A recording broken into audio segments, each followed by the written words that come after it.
Official جمالی net work کو subscribe کریں اور بیل آئیکن کو پریس کریں۔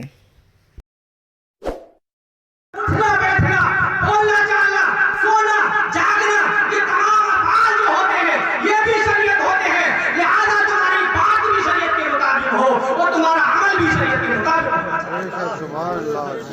تمہارا عمل بھی شریعت کے مطابق ہونا چاہیے، اس لیے کہ تمہارے عمل کو بھی لوگ یہ سمجھیں گے کہ یہ شریعت ہے، یہ دین ہے، یہ شریعت ہے۔ اس لیے میں آپ سے یہ کہہ رہا ہوں، آپ کے معاشرے میں سید صاحب قبلہ ہیں، حضرت قاری عبدالمتین صاحب قبلہ ہیں، تو آپ کو علم دین سیکھنے کا دوسرا ذریعہ یہ ہے کہ جس طریقے کو اور جس نظام، جس سسٹم کو یہ اپنائے ہوئے ہیں، جس عمل کو یہ اپنائے ہوئے ہیں، اس عمل کو، اس طریقے کو آپ کی اپنی زندگی کو اپناؤ تو یہ آپ کا دوسرا طریقہ علم دین سیکھنے، اس پر عمل کرنے کا دوسرا طریقہ۔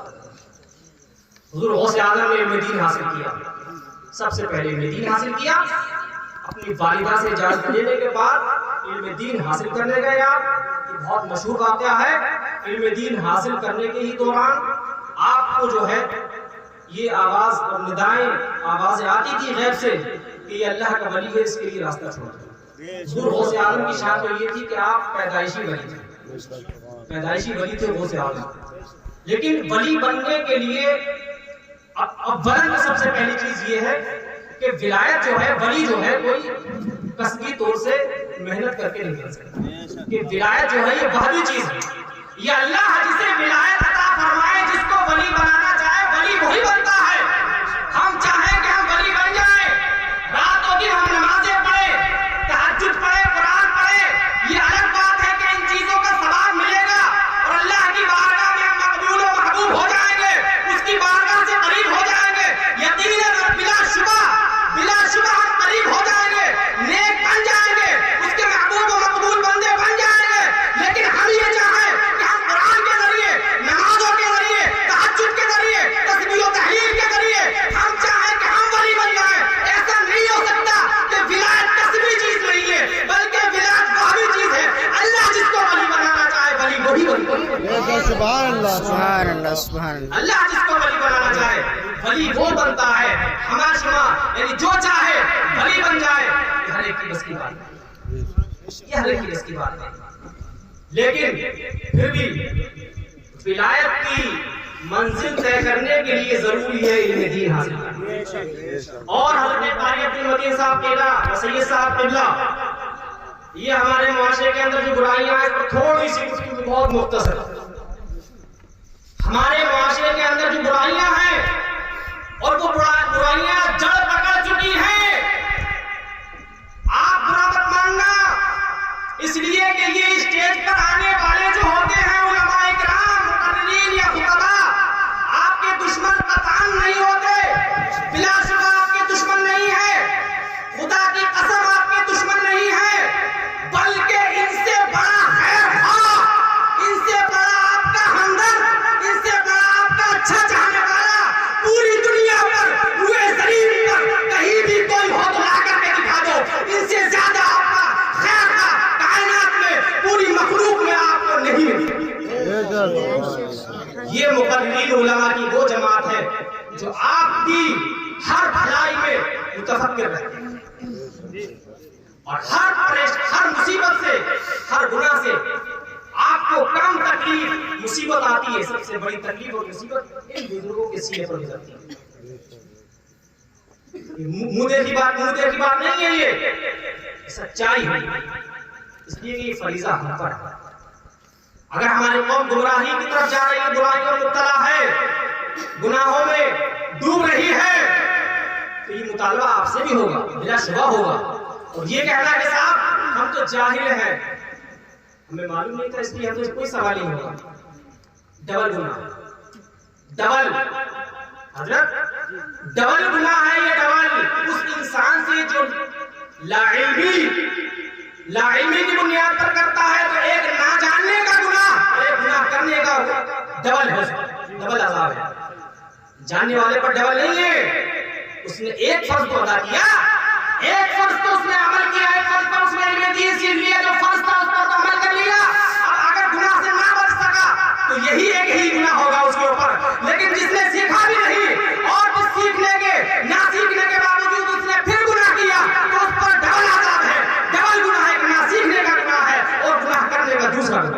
نمبر گناہ ہے اس کا. لوگ کہہ دیتے ہیں ہم تو جائے گا ہمیں ہی نہیں تھا اس لیے ہم کر رہے ہیں, ہماری کوئی کس لیے ہوگی. تو یہ دھوکہ ہے ان کا اپنے ساتھ, ان کے اپنے ذاتی اپنے طور پر ان کا دھوکہ ہے. بات مختصر یہ ہے میرے عزیزوں, یہ جو برائیاں جڑ پکڑی ہوئی ہیں ہمارے معاشرے کے اندر, اور ہم اگر ان برائیوں کو بیان کریں تو ہم برائیوں کو بیان کریں تمہاری اچھائیوں کے لیے تھوڑا سا بیدار ہو جائے, تھوڑا سا بہت آگ لگی پڑی ہے, تھوڑا سا سن لو, آگ لگی پڑی ہے بالکل آگ, کسی سے کچھ کہنے کے نہیں, کسی سے کچھ کہہ دے تو فوراً آدمی ناراض. اور حال یہ ہے کہ قوم کہاں سے کہاں پہنچ گئی. پیغمبر نے تمہیں خدا کی قسم, ارے سوچو تمہیں کہاں کھڑا کیا تھا, تمہیں کیا دیا تھا, تم کہاں پہنچے, تم کیا اپنے ہاتھ میں لیا, تم نے کیا اپنے ہاتھ میں لیا ہے. وہ لمبے لمبے موبائل تم نے اپنے ہاتھ میں لیے, قرآن تم نے طاقوں میں سجا دیا ہے, جو کتاب پڑھنے کے لیے نازل ہوئی تھی ان کو تم نے طاقوں میں سجا دیا, اور جن سے بچنے کے لیے کہا تھا, جن تصویروں سے, جن عیاشیوں سے, فحاشیوں سے, جن دغابازیوں سے, جن مکاریوں سے, جن ظلم و ستم سے, جن چیزوں سے منع کیا گیا تھا, آج تم ان چیزوں میں منہمک و مشغول و مصروف ہو گئے, اور جن چیزوں میں تم سے لگنے کہا گیا تھا ان سے آپ تم دور نظر آتے ہیں. نعرہ تکبیر, نعرہ تکبیر, نعرہ رسالت, نعرہ رسالت, مفتی شریف صاحب قبلہ, اولاد علی, اولاد رسول, نعرہ تکبیر. سوچو میرے, سوچو, خدا را سوچو, تبدیل کرو, چینجنگ لاؤ اپنی زندگی میں. پیغمبر نے جو تمہیں دیا ہے اس سے بہتر کچھ نہیں, اس سے بہتر خدا کی قسم کچھ نہیں ہے. جو پیغمبر اعظم نے تمہیں دیا, جو قرآن تمہیں یہ دیا, جو دین دیا ہے, اس سے بہتر کچھ نہیں ہے. تمہارے سینے میں اگر قرآن کی نورانیت ہے تو تم اپنے معاشرے, اپنے گاؤں بستی کے سب سے غریب ہی صحیح, لیکن پھر بھی خدا کی قسم سب سے بہتر, سب سے غریب ہو, لیکن ایمان سچا ہے تمہارے سینے میں, تمہارے دلوں میں قرآن اور نماز کی عظمتیں ہیں, مسجد کی محبت تمہارے دلوں میں ہے, سادات کی تعظیم ہے, اماموں کی قدر و قیمت ہے, حفاظ و علماء کی تعظیم تمہارے دلوں میں اگر موجود ہے تو خدا کی قسم معاشرے کے اندر ہی نہیں بلکہ تم اپنے علاقے کے سب سے غریب ہی صحیح, لیکن عند اللہ, اللہ کے یہاں پھر بھی تم پورے معاشرے میں, پورے سماج میں اور پورے علاقے میں سب سے بہتر ہے. بولو, وہ اختیار کرو, وہ منتخب کرو, اس چیز کی چوائس کرو جو اللہ کے یہاں سب سے بہتر ہے. بہت ہو گئی تقریریں, بہت لفظی ہو چکی ہے اسٹیجوں پر, بہت لفظی ہو گئی. قوم کو مل کیا رہا ہے ہمیں یہ دیکھنا چاہیے. قوم ہماری 100-150 کے مجمع میں جمع ہو جائے, لیکن پورے مجمع میں ایک آدمی کی توبہ پر اور اپنے گناہوں سے ناراض آئے تو پھر جیسے کس کام کے. ارے ایک آدمی بھی یہاں پر توبہ نہ کر سکے, ایک آدمی بھی نمازی نہ بن سکے تو آپ جا رہے ہیں.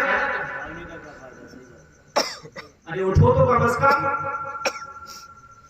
از کم اگر بالکل بے نمازی تھے تو کم از کم روزانہ ایک وقت کی نماز کی پابندی کی ذمہ داری تو لے لو. ارے جو قرآن بھول چکے ہیں, جنہیں قرآن کی نعمت اللہ نے دی تھی, تو قرآن سیکھنے پر آمادہ ہو جائیں. 100 میں سے 2 اپنے چہروں پر داڑھی ہی رکھ لیں. شرابی ہے تو شراب سے توبہ کر لیں, اور کسی بدکاری میں مبتلا ہے تو اس سے باز آ جائے. خدا را موت آنا ہے, خدا کے لیے دیکھو یہ موت آنا ہے. اور اسی حال میں دنیا سے چلے گئے, اور آپ دیکھ رہے ہو حضرت بات بہت بڑھ رہی ہے, اور حضرت کا ہمارا ہم نے بہت دنوں سے نہیں سنا ان کو, ہم بھی سنیں گے ابھی. ایسے ایسے واقعات خطرناک ہو رہے ہیں. ہارٹ اٹیک کا تو بالکل عام مرض ہو چکا ہے, ہارٹ اٹیک. اس میں کیا ہوتا ہے کہ کلمہ پڑھنے بتا لا الہ الا اللہ, مر رہا ہوں لا الہ الا اللہ, ہارٹ اٹیک ہے نا یہ. ہارٹ اٹیک کا مطلب کیا ہوا, فوراً ہی اٹیک ہوتا, حملہ ہوتا, ہارٹ اٹیک. ہارٹ کا مطلب دل اور اٹیک کا مطلب حملہ. دل پر حملہ ہوا اور دل ہی سب کچھ ہے, دل ہی گیا تو انسان. حضرت پروفیسر بیٹھے ہمارے پی ایچ ڈی, اور کیا کیا ہم صحیح صاحب کو M B B S doctor ہے الحمدللہ. پوچھو ان سے ہارٹ اٹیک کا مطلب اتنی تفصیل سے بتائیں گے کہ دل کی سارے کرتب, ساری ایکٹیو, ساری حرکتیں ذرا سی دیر میں ماند پڑ جاتی ہے اور انسان ڈھیر ہو کر زمین پر گرتا ہے. مگر آخر میں ایک بات, یہ تمام برائیاں کیسے ختم ہوئی؟ اس کی اصل کیا ہے کہ کون سی ایسی چیز, کون سا آلہ, کون سا حربہ, کون سا کرتب اپنائے کہ جس کی بنیاد پر ہمارے معاشرے کی یہ خرابیاں, یہ گناہ ہیں, یہ نافرمانیاں, یہ معاصی کیسے ان کا خاتمہ ہوگا؟ ایسی کون سی چیز, کون سا حربہ ہم اپنائیں تو یہ تمام برائیاں ختم جو ہوں گی. اس سب کے لیے اللہ نے ہمیں بہت ہی بہترین کتاب عطا فرمائی ہے جس کا نام قرآن مقدس ہے. بس قرآن مقدس کی تعلیم حاصل کرو, اپنے بچوں کو تعلیم دلاؤ, ہر حال میں تعلیم دلاؤ, ہر حال میں قرآن پڑھاؤ, اور اس کے ساتھ ساتھ اتنی اچھی اردو ہونا چاہیے آپ کے بچے کی کہ آپ کا بچہ حضرت امام صاحب قبلہ کے پاس صرف انوار شریعت پڑھے تو پھر اپنے گھر جا کر وہ اعلیٰ حضرت کی فتاوی رضویہ بھی پڑھے, اور صدر الشریعہ کی بہار شریعت بھی پڑھے, اور فقیہ ملت کی فیض الرسول بھی پڑھے. اسی طریقے سے وہ قانون شریعت بھی پڑھتا ہے.